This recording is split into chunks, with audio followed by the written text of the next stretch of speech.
Okay, so now let's read The Elves and the Shoemaker. Once there was a famous shoemaker. Lords and ladies loved his beautiful boots, and even kings wore his slippers. But now the shoemaker was old. He had aches and pains from sewing and stitching. No one wanted to buy his shoes or his boots anymore. All day long, his shop sat silent and empty. The shoemaker stared at his last piece of leather and sighed, "After this, I don't know what we will do." "We'll worry about it in the morning," said his wife, trying to comfort him as they went to bed. But morning came with a big surprise. There on the workbench sat a fantastic pair of brand new shoes. Everyone admired the shoes in the window. They were sleek and shiny and perfectly stitched. The shoemaker sold them the moment he opened his shop. The next morning came with an even bigger surprise. 2 pairs of boots stood on the shoemaker's bench. And what incredible boots they were, with twirly pattern and golden toes.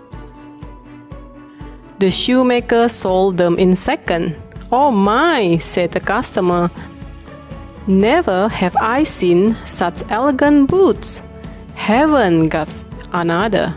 "Just look at those lace and handsome high heels." The strange shoe magic continued for weeks.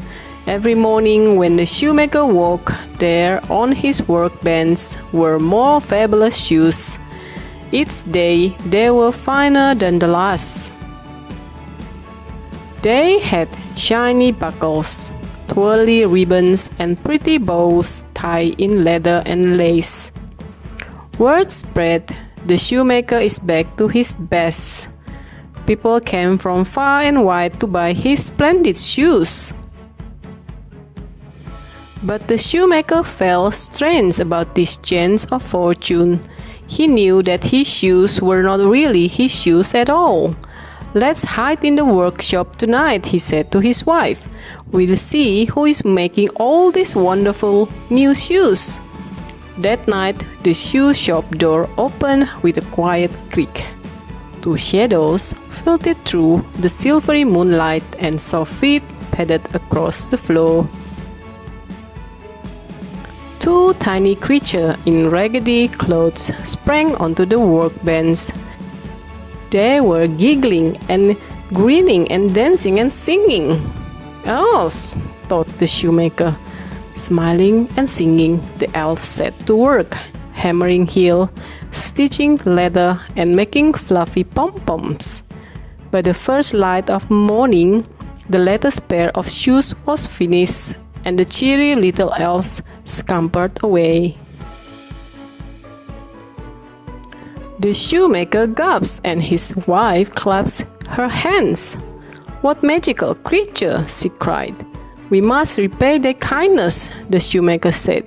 "But what can I make for an elf?" For the first time in weeks, the shoemaker sat at his workbench, cutting and stitching leather and clothes. He worked and worked as day became night. His candle burned down and his eyes ached in its flickering light. Finally, he was finished. He left what he had made for the elves to find. "Those creatures have given us so many wonderful surprises," he told his wife. "Tonight they'll have a surprise of their own." The elves squealed with joy when they saw the shoemaker's gift. "What stunning new suit," they said in delight. "Such terrific top hats and tails." The elves danced all around the workbench, gleefully singing about their magnificent suit. The shoemaker and his wife watched the happy elves skip off into the night. Thanks to the kind little creature, they could live comfortably for the rest of their lives. The shoemaker never made another pair of shoes, but whenever he thought of the elves, he smiled. He hoped they were still singing and dancing somewhere in their fine hand-stitched suit. And that's the end.